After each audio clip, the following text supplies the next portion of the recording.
안녕하세요, 여러분. 오늘은 한국 이커머스 업계의 가장 드라마틱한 스토리 중 하나인 마켓컬리의 위기와 기회에 대해 이야기해 보겠습니다. 새벽 배송의 전설에서 파산 위기설까지 과연 무슨 일이 벌어지고 있는 걸까요? 새벽의 여왕, 한 천재의 완벽한 설계. 먼저 이 모든 이야기의 주인공인 김슬아 대표부터 소개해 드리겠습니다. 골드만삭스에서 승진이 확정된 날 돌연 사표를 낸 여성이 있었습니다. 상사가 앞으로 1년 정도 쉬면서 지금과 똑같은 일을 하면 된다고 말했을 때 그녀는 깨달았습니다. 이건 내가 원하는 삶이 아니다. 2015년 김슬아는 당시로서는 불가능해 보이는 도전을 시작했습니다.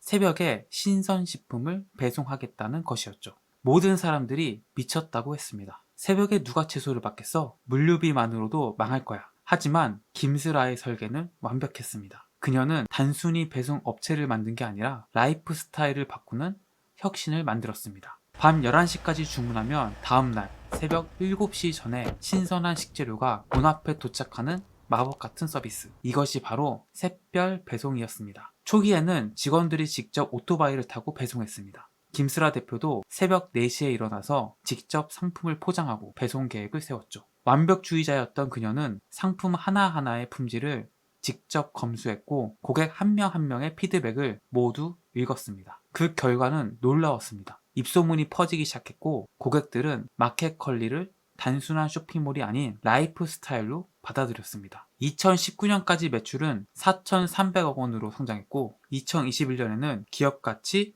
4조 원을 인정받으며 유니콘 기업의 반열에 올랐습니다. 김슬아는 명실공히 새벽의 여왕이 되었습니다. 깨져버린 성장 공식, 영원할 것 같던 파티의 끝. 하지만 모든 파티에는 끝이 있는 법입니다. 2022년부터 마켓컬리의 성장 공식에 균열이 생기기 시작했습니다. 첫 번째 타격은 코로나19의 종료였습니다. 팬데믹 동안 폭발적으로 성장했던 온라인 쇼핑 시장이 정상화되기 시작했죠. 사람들이 다시 마트에 가기 시작했고 외식도 늘어났습니다. 2023년 마켓컬리의 매출 성장률은 고작 1.96%로 추락했습니다. 한때 연 50% 이상 성장하던 회사치고는 충격적인 수치였죠. 두 번째 타격은 더 치명적이었습니다. 쿠팡이 본격적으로 신선식품 시장에 뛰어든 것입니다. 로켓프레시라는 이름으로 마켓컬리의 핵심 영역을 정면으로 공략하기 시작했죠. 쿠팡의 물류 인프라는 마켓컬리보다 훨씬 거대했고 자금력도 비교할 수 없을 정도로 풍부했습니다. 설상가상으로 11번가, 스타컴, 이마트몰 등 기존 대형 업체들도 새벽 배송 서비스를 시작했습니다. 마켓컬리만의 독점 영역이었던 새벽 배송이 더 이상 특별하지 않게 된 거죠. 가장 뼈아픈 것은 고객들의 변화였습니다. 초기 마켓컬리 고객들은 프리미엄을 지불하더라도 품질 좋은 상품을 원하는 충성도 높은 고객들이었습니다. 하지만 시장이 커지면서 가격에 민감한 고객들이 늘어났고 이들은 쉽게 경쟁 업체로 이동했습니다. 그 결과 2024년 기준 마켓컬리의 기업 가치는 6천억 원대로 급락했습니다. 2021년 4조 원에서 85%나 떨어진 겁니다. 10년간 쌓인 누적 결손금은 2조 3천억 원에 달했습니다. 영원할 것 같던 성장의 파티는 끝나버린 것처럼 보였습니다. 생존을 위한 타협, 철학을 버려야 사는가. 위기에 직면한 마켓컬리는 생존을 위해 어쩔 수 없는 선택들을 해야 했습니다. 그런데 이 선택들은 모두 창립 초기의 철학과 배치되는 것들이었죠. 첫 번째, 타협은 정산주기의 연장이었습니다.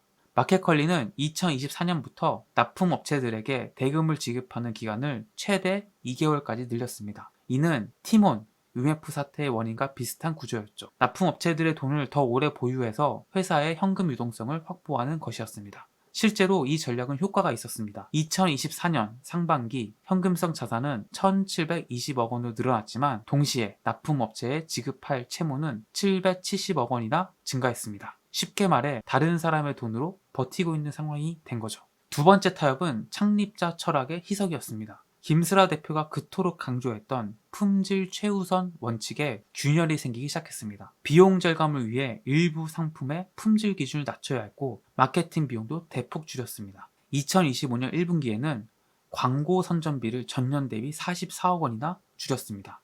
세 번째 타협은 가장 아픈 부분이었습니다. 김슬아 대표의 지분이 5.69%까지 떨어지면서 사실상 경영권을 외부 투자자들에게 내주게 된 것입니다. 최대 주주는 사모펀드인 앵커 에쿼티 파트너스가 되었고, 이들은 흑자 전환 실패 시 더 불리한 조건을 요구할 수 있는 권리를 가지고 있었습니다. 그 결과 2025년 1분기 마켓컬리는 창업 9년 만에 처음으로 영업이익 흑자를 달성했습니다. 하지만 이 흑자가 과연 지속 가능한 성장의 시작일까요? 아니면 생존을 위한 임시 방편일까요? 심판의 날, 두 개의 길, 남은 선택은? 지금 마켓컬리는 운명의 갈래길에 서 있습니다. 앞에는 두 개의 길이 놓여 있죠. 첫 번째 길은 안정화 노선입니다. 현재의 흑자 기조를 유지하면서 점진적으로 성장하는 것입니다. 비용 관리를 철저히 하고 뷰티컬리 같은 수익성 높은 신사업을 확대하는 전략이죠. 이 길을 택한다면 마켓컬리는 생존할 수 있을지 모르지만 다시는 혁신의 아이콘이 되기는 어려울 것입니다. 두 번째 길은 제도형 노선입니다. 다시 한번 대담한 투자와 혁신을 통해 새로운 성장 동력을 찾는 것입니다. 퀵커머스, AI 기반 맞춤 서비스, 해외 진출 등 새로운 영역으로의 확장이 필요하죠. 하지만 이 길은 위험합니다. 실패한다면 정말로 회사가 무너질 수도 있으니까요. 시장은 어떻게 보고 있을까요? 업계 전문가들의 의견은 극명하게 갈립니다. 비관론자들은 마켓컬리는 이미 끝났다. 쿠팡을 이길 수 없고 새벽 배송은 더 이상 차별화 요소가 아니다 라고 말합니다.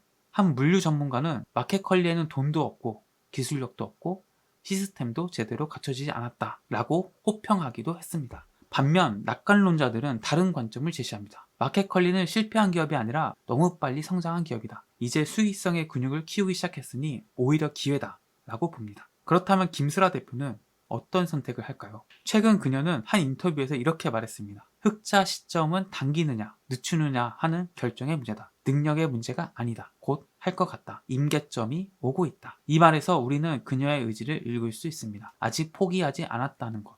그리고 여전히 자신감을 가지고 있다는 것을 말이죠. 새벽은 다시 올 것인가? 마켓컬리의 이야기는 아직 끝나지 않았습니다. 파산 위기설은 과장된 측면이 있지만 위기가 실제한다는 것도 부인할 수 없는 사실입니다. 중요한 것은 마켓컬리가 한국 이커머스 역사에 남긴 족적입니다. 새벽 배송이라는 혁신으로 소비자들의 라이프 스타일을 바꿨고 수많은 스타트업들에게 영감을 주었죠. 비록 지금은 어려움을 겪고 있지만 그 DNA는 여전히 살아 있습니다. 앞으로 마켓컬리가 어떤 길을 택할지 그리고 그 선택이 성공으로 이어질지는 시간이 말해줄 것입니다. 새벽의 여왕이었던 김슬아가 다시 한번 새벽을 불러올 수 있을까요? 여러분은 어떻게 생각하시나요? 마켓컬리의 미래에 대한 여러분의 예측을 댓글로 남겨주세요.